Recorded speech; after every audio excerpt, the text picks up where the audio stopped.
Have you ever wondered about the anatomical structure of our legs? In this video, we will be discussing the anatomy of the leg, specifically focusing on the bones that make up this important part of the body. The leg is made up of several bones that work together to provide support and stability for the body during movement. Specifically, there are four main bones that make up the leg. These bones include the femur, tibia, fibula, and patella. Each of these bones plays an important role in the overall structure and function of the leg. So, if you are interested in learning more about the anatomy of the leg and the four main bones that make it up, be sure to stay tuned for the rest of this video. Let's clear something up so it does not cause any confusion at a later stage. The region of the leg in the human body extends from the hip to the ankle. The foot is separate from the leg. That is why we will only talk about these four bones.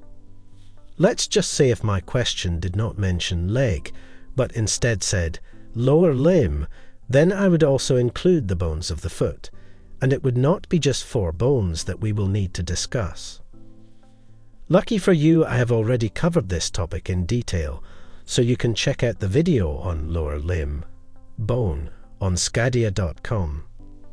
Coming back to the leg, it includes the thigh, which is the upper part of the leg, and the lower leg, which includes the shin and the calf. The leg is an integral part of the body for mobility and is responsible for supporting the body's weight during standing, walking, running, and other physical activities.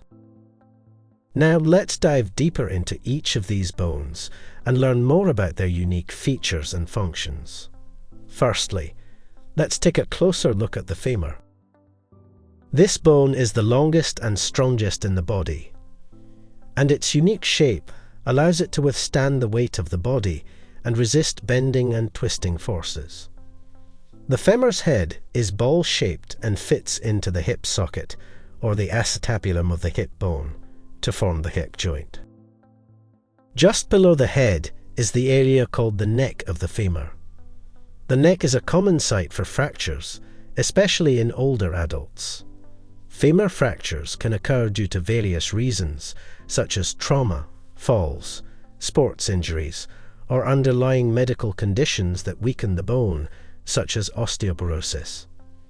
As the femur is responsible for the movement of the hip joint and the extension of the knee joint, fractures, and leads to immobility for a period of time. There are two bony processes found at the proximal end of the femur. These are greater trochanter and lesser trochanter. Both serve as attachment sites for muscles. The femoral shaft descends medially and has a rough posterior surface with ridges called linea aspera. It splits to form the medial and lateral supracondylar lines with a popliteal surface in between. The gluteal tuberosity becomes its lateral border where the gluteus maximus attaches. The distal end widens to form the floor of the popliteal fossa and ends at the adductor tubercle, where the adductor magnus attaches. The distal end of the femur has rounded medial and lateral condyles, which articulate with the tibia and form the knee joint. The intercondylar fossa is present between the condyles, and the anterior surface has the patellar groove. Additionally, the medial and lateral epicondyles are small bony elevations present on the non-articular areas, with the medial epicondyle being larger. Next, we have the tibia, also known as the shin bone. This is the larger of the two bones in the lower leg and is responsible for supporting the weight of the body. Tibia forms joints with the femur and bones of the foot. These are the knee and the ankle joints, as shown here. The tibia is also an important attachment site for muscles that control the movement of the foot and ankle, such as the tibialis anterior muscle. The bone can be divided into three parts: the upper end, the shaft, and the lower end. The upper end contains 4 important features, including 2 condyles that articulate with the femur, the intercondylar fossa, and the tibial tuberosity. As for the shaft of the tibia bone, the shaft of the tibia is triangular and contains 3 surfaces and 3 borders. They serve as important anatomical landmarks where various muscles are attached. Lastly, the lower end contains 5 surfaces, including the medial malleolus and the fibular notch. The inferior surface of the lower end articulates with the talus bone of the foot. The tibia is essential for walking, standing, and running. Just lateral to the tibia is a small thin bone called the fibula. The fibula is the smaller of the 2 bones in the lower leg and runs parallel to the tibia. Although it does not support the weight of the body, it plays a supporting role in the ankle joint and is an attachment site for several muscles that control the movement of the ankle and foot. It is often referred to as the non-weight-bearing bone. The lateral bone of the leg has an expanded upper end, or often referred to as the head of the fibula. Then we have a slim shaft and a lower end. If we look closely at the upper end or the head of the fibula, the upper end is slightly expanded in all directions. The apex of the head or the styloid process projects upwards from its posterolateral aspect. The constriction immediately below the head is known as the neck of the fibula. The superior surface bears a circular articular facet which articulates with the lateral condyle of the tibia, forming the proximal tibio-fibular joint. As for the shaft of the tibia, the shaft has 3 borders: anterior border, posterior border, and interosseous or medial border. A transverse section through the shaft of the middle 2/4 of the fibula allows for a clearer visualization of the borders and surfaces.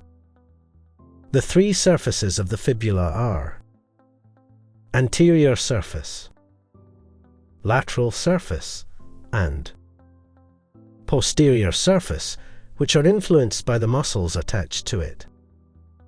The lower end of the fibula forms the lateral malleolus, which articulates with the talus and is subcutaneous. Compared to the medial malleolus of the tibia, the tip of the lateral malleolus is 0.5 centimeters lower. The lower end has 4 surfaces, rough and rounded anteriorly, marked by a groove posteriorly, subcutaneous laterally, and with a triangular articular facet for the talus anteriorly and malleolar fossa posteriorly. Finally, we have the patella, also known as the kneecap. This is a sesamoid bone embedded within the quadriceps tendon, and it is the largest sesamoid bone in the body.